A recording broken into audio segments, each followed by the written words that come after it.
Hello everybody and welcome back. Today we're going to be breaking down Karate Combat. A right hand in the clinch wobbles his opponent. The left hand almost gets him and then he feints forward with the right, but instead he does something better. He feints a jab and steps forward to get space, which makes his opponent think that he's going to throw a right hand. His opponent sees his left hand and thinks that this is a threat, so he's going to drop down. The left was just to get range, and now he's going to spin his body around and get a whole lot of power in this spinning back kick. His arms are completely down, so there's nothing stopping this kick from hitting him. That's the direction he's looking now, and that's the direction he was looking before. Really great combination, and you can see the fucking mouthpiece fly away. Oh! Big right shot as the counter. That's backed up against the face, spinning wheel kick to the head. They both plant their feet, except one of them's going to go forward, and the other one is going to go back. Now that his opponent's overextended, he's going to take that momentum from moving back and move forward with a right hook. Once his hands are completely down, he's going to try to move out of the way of this hook. Instead of moving away from it, he moves right into it, and you see this a lot where head movement can get a lot of fighters knocked out or really badly hurt. A really good example of this is McGregor vs. Poirier 2. Conor sees the punch coming, so he's going to try to slip down. Poirier sees that he's going to slip down, and he's going to meet him right in the middle. If you move your head into a punch, sometimes a punch that wouldn't knock you out will take your head off. He wobbles him with the right, and then he feints the left, but he doesn't actually ever throw it. He just wants to draw his guard out so he can make him think that he's going left when he's actually going to go right with a head kick. Toes out, hips open, solid base, fucking great kick. Now this is easily the most important part of this fight. Instead of turning out with the kick and giving his opponent room to breathe and maybe escape, he's going to keep his foot planted in order to put more pressure on him. Before his opponent gets up, he just launches this missile. He wants to throw the kick, but the dude has his guard up. He sees that, and he's going to go right in the middle of his guard. There's really nothing that his opponent can do except fucking take the kick to the face. Here's another angle. Jesus. That is a stamp on the start of the second, and Hosher is coming forward again to his credit. Big left hand, he clubs him again. Oh, he's dizzy. Screamers is dizzy on his feet.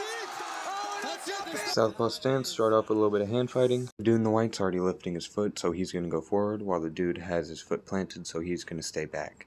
He's going to feint a jab and never throw it, and then he's going to actually aim the right hand over his guard. Now he's going to turn the hand that he was punching with into a frame, so he can make space for his left hand, because it's way easier to throw a punch if you know where the person's head is. Start of the second, and Hosher is... Again, he frames off his guard, and this high guard isn't actually doing anything good for him, because if you look, he's protected from punches, but he can't see any of them coming, so what's the point of having the high guard? And his hand is blocking his eyesight anyway.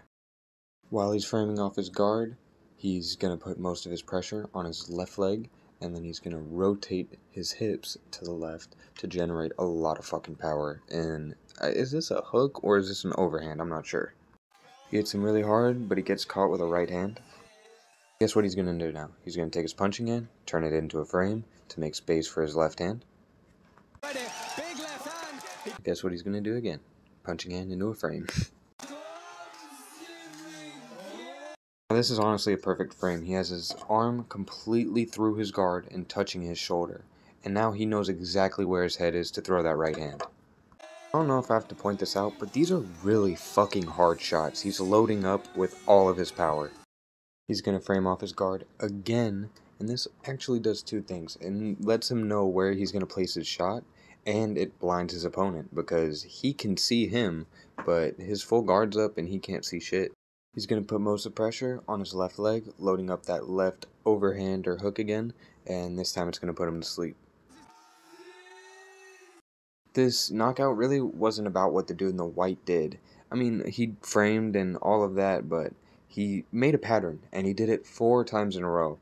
The dude in the black that is now about to go to sleep on the mat should have tried to make the adjustment to put that guard down and back up. I know it's crazy for me to say, right? Put your guard down, but he had his guard so high that the dude was able to put his hand over his eyes, and the other guy wasn't able to see any of the punches coming.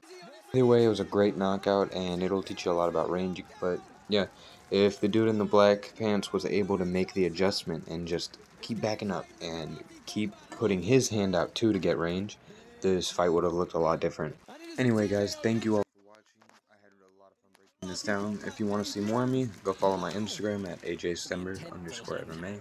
And let me know if you guys have any suggestions for any type of mixed martial arts breakdown, from medieval fighting to Muay Thai. I really don't care. If you guys have any fights of your own, go ahead and send them to me and I'll break them down too. Thank you all for watching, guys, and I'll see you in the next one.